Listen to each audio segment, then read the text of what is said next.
Thank you very much, Program Director. And as I did say earlier on, that we will stand on the protocol that has been established. The Deputy President, the Honorable Minister, who has since left us, the SGU is still here, who is not necessarily youth, but a trusted ally of young people. And you guys will hear that when he gives his presentation. All of the young people gathered here today, all of the different generations that have been here today, and that's why I believe that this moment that we have characterized as a G20 moment is so important, because it precisely speaks to the importance of different generations having these conversations.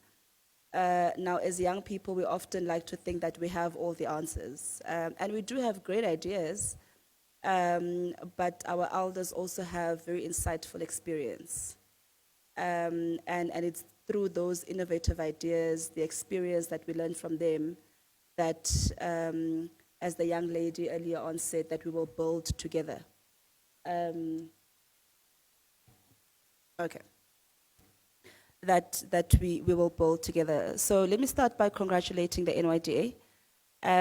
This morning I was saying to the Deputy Chairperson that, yeah, one can see that she wants to exit with a bang. For this amazing opportunity and this very important discussion, but also the fact that you've brought young people of school-going age, young people who are government officials. I've seen some of them here. Young people who are industry leaders, we've seen some of them. Young people who run their own organizations, young people who run their own companies, young people who are experts in different fields, young people who are politicians, and all of the rich collective that we find ourselves here today. And I think the one thing that this conversation since this morning has affirmed is really that the hour of youth has struck. And when we say that the hour of youth has struck, it really then means that even when we speak about something as important as G20, we can't speak about G20 without thinking about the influence, the participation, engagement, and the shaping of young people in that conversation. Now, this G20 moment, and I'm going to, in my head, the G20 moment is the whole of 2025. Because when we are done with this G20 moment, the question that we should be able to answer is, while we are the fortunate to be at the Centre Convention Center, but how does this G20 moment change the lives of our neighbors in Makai? So when we are done and we've had the Leaders Summit, and we're done here today, and we take all the nice pictures and we're all proud of ourselves, and then we have the Leaders Summit. I think you guys are having Y20 as well at some point, Karabo, and all of that. How does Umama, who's my next door neighbor in Uppington, how has her life changed? And I think for me, that's the challenge for all of us. So as we engage in our different sectors, in our different societies, in our different areas of influence, because it's a room of influences, right? All of us here, we're all influenced in our different spaces.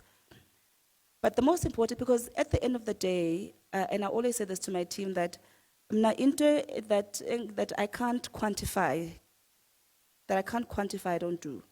If I can't tell you how this is going to change her life, I'm not going to do it, because then we're just wasting time. We're wasting precious time that we don't have as a nation. 31 years into democracy, 70 years since the Freedom Charter that we were celebrating yesterday.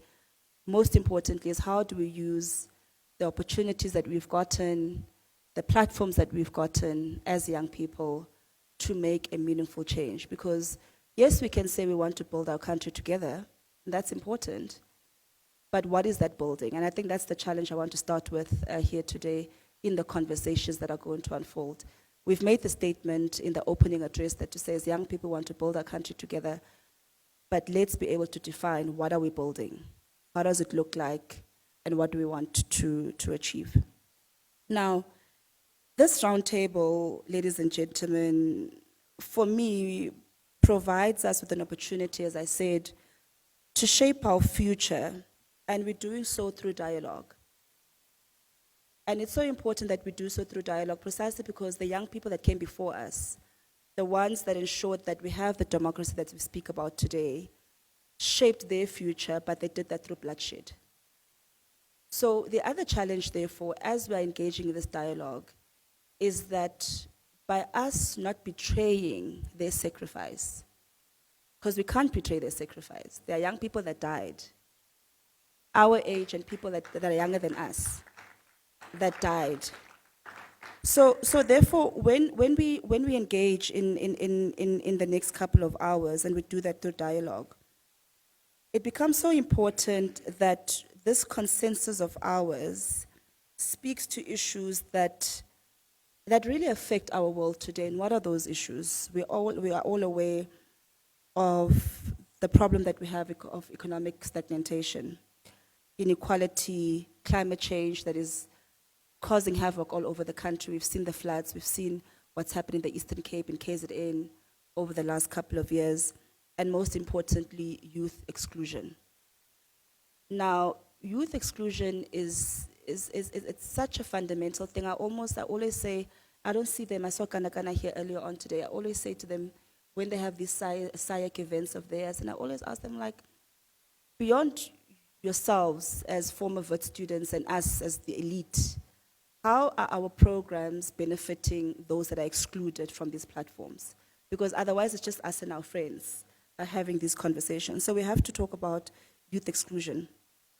So therefore, ladies and gentlemen, in keeping with our theme for today, South Africa's approach to solidarity is not rhetorical. It is real, it's institutional, it's programmatic, and most importantly, it is intergenerational.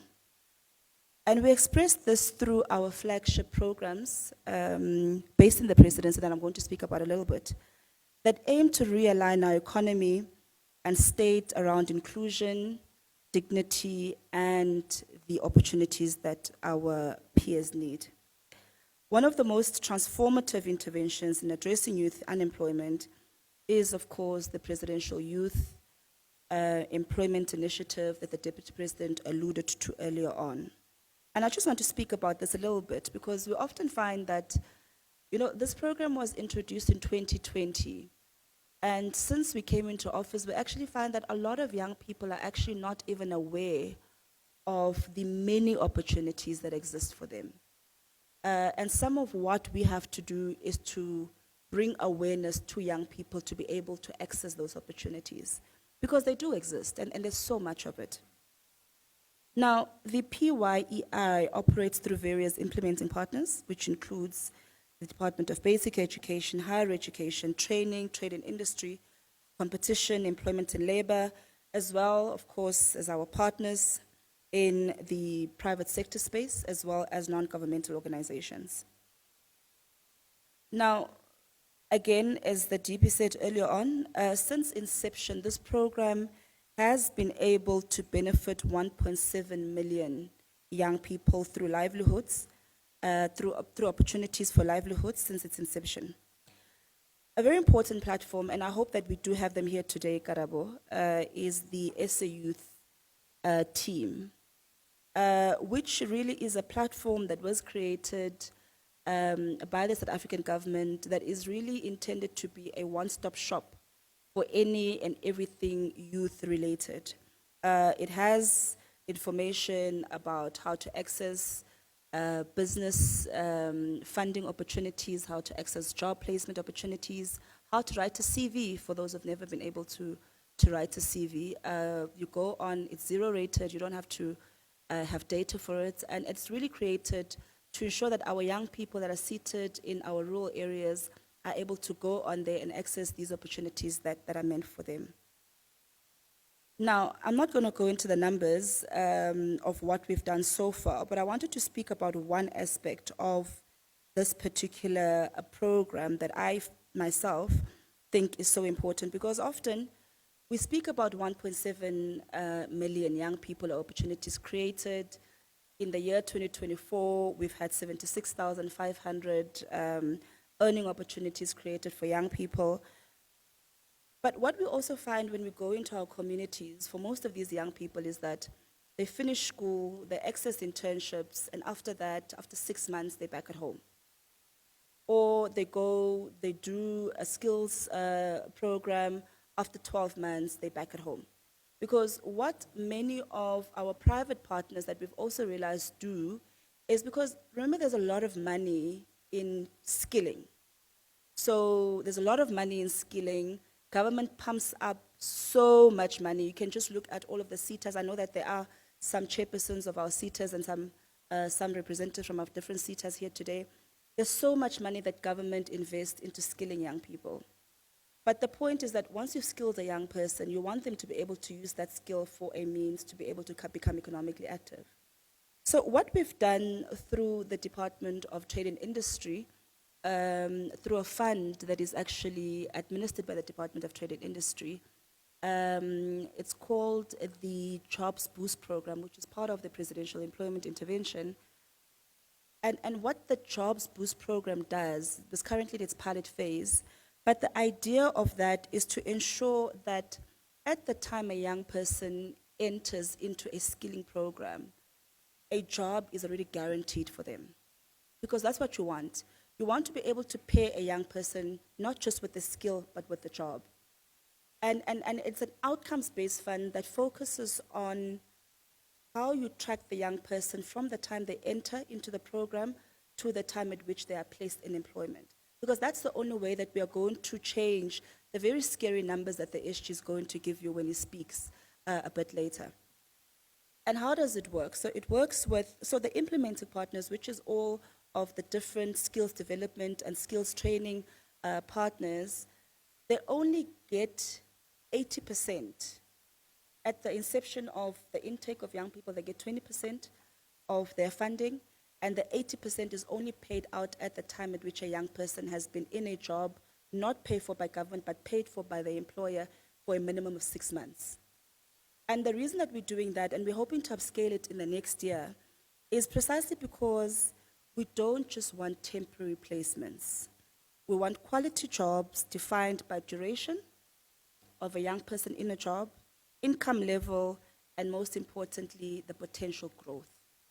Because what we've also found is that, often we have these numbers and we give the president the numbers, the deputy president the numbers, and SONA, they have these big numbers.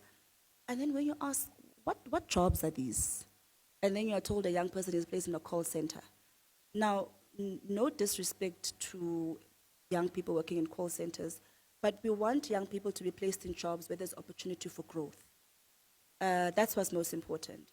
So even if they start out at a call, for example, I started out my working career, look, I've worked, my first job was at a car wash, by the way, I was 16. And I think my second job was was as an intern as a tutor on campus. But my point is that from that one job that you give the young person, what's the potential for growth in it?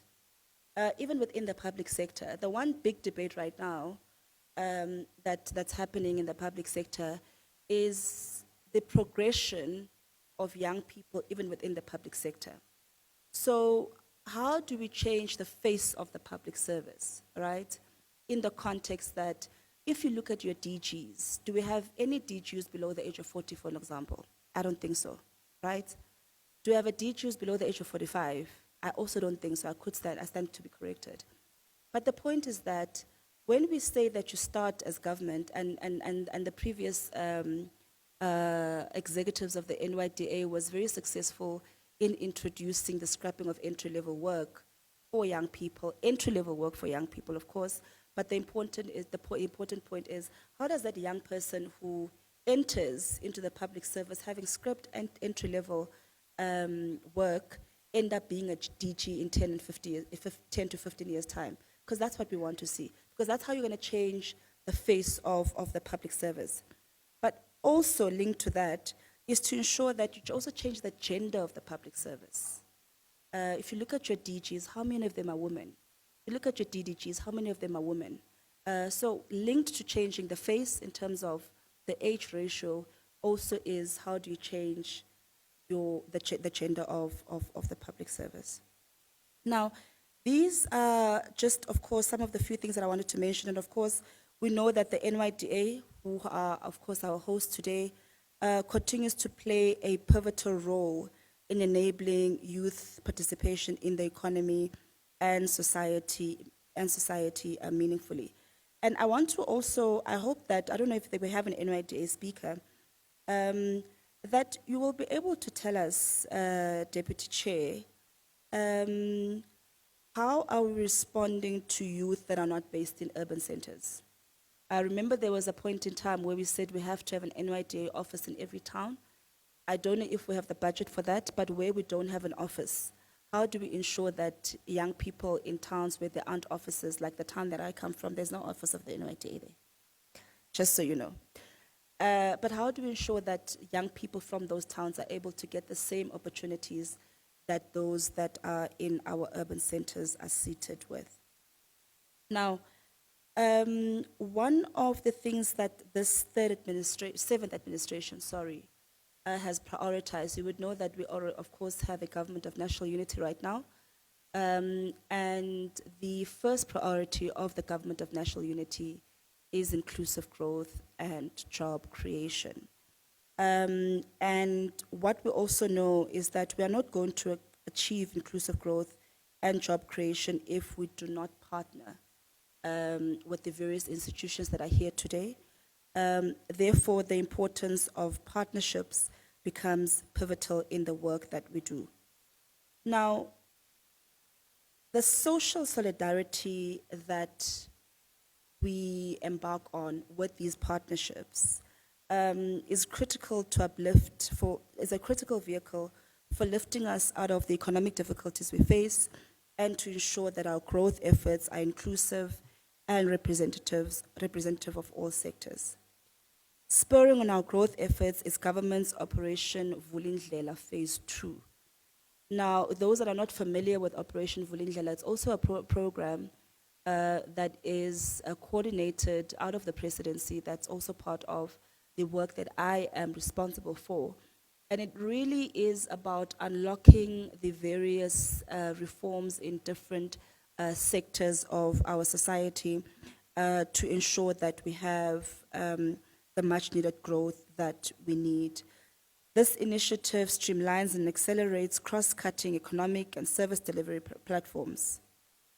In phase 1, we unlocked renewable energy investment, opened up spectrum licensing, modernized ports, and improved water licensing.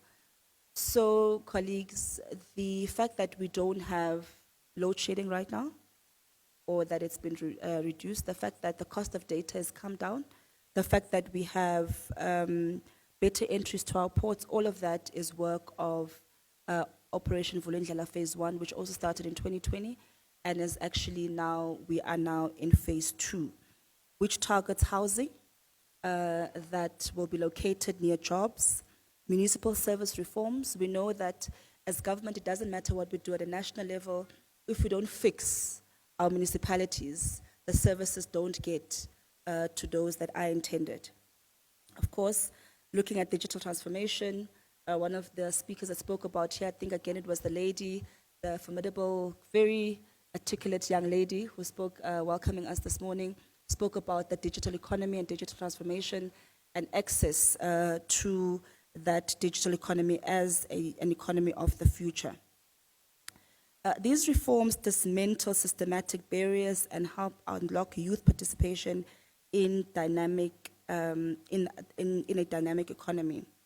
From an emphasis of early childhood development to initiatives such as the National Youth Service, to promotion of volunteering as part of building individual character and civic involvement, a new generation of differently empowered young people is emerging.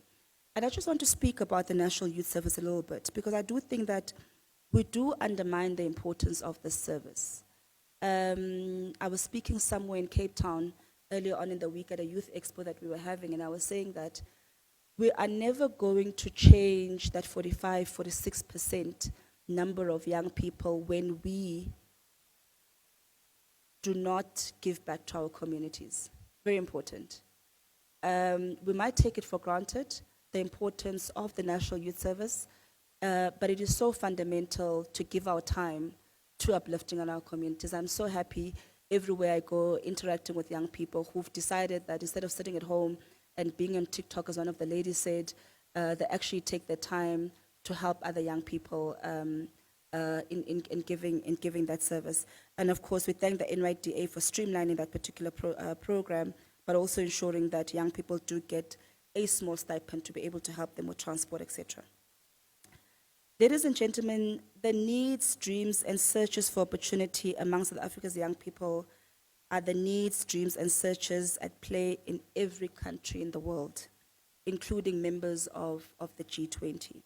And I'm sure as well as China, as the gentleman said, who's joining us from that particular country.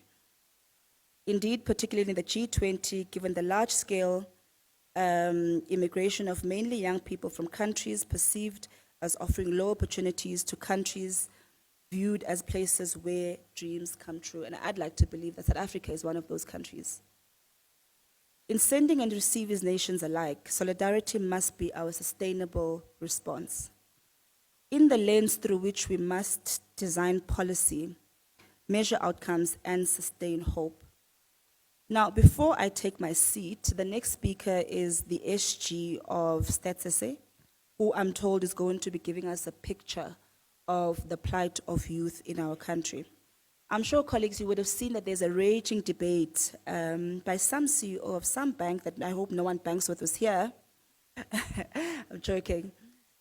Suggesting that the actual rate of unemployment in South Africa might be 10%.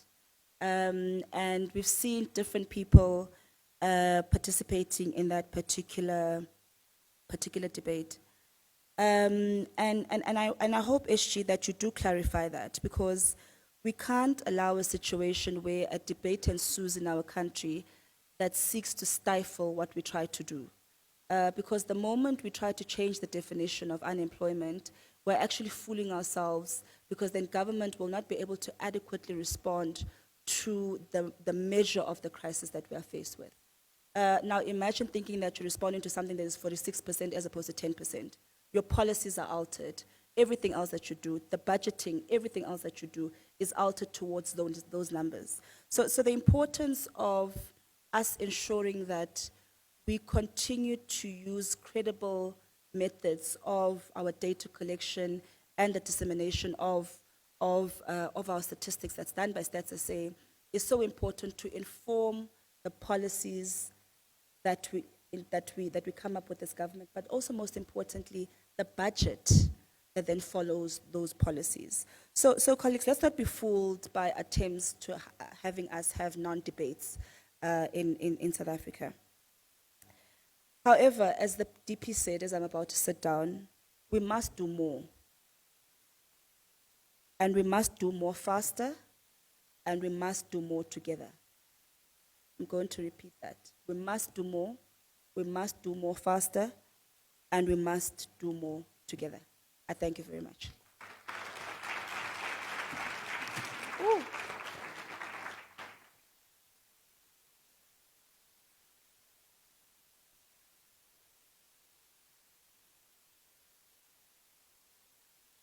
Thank you so much for that honest engagement.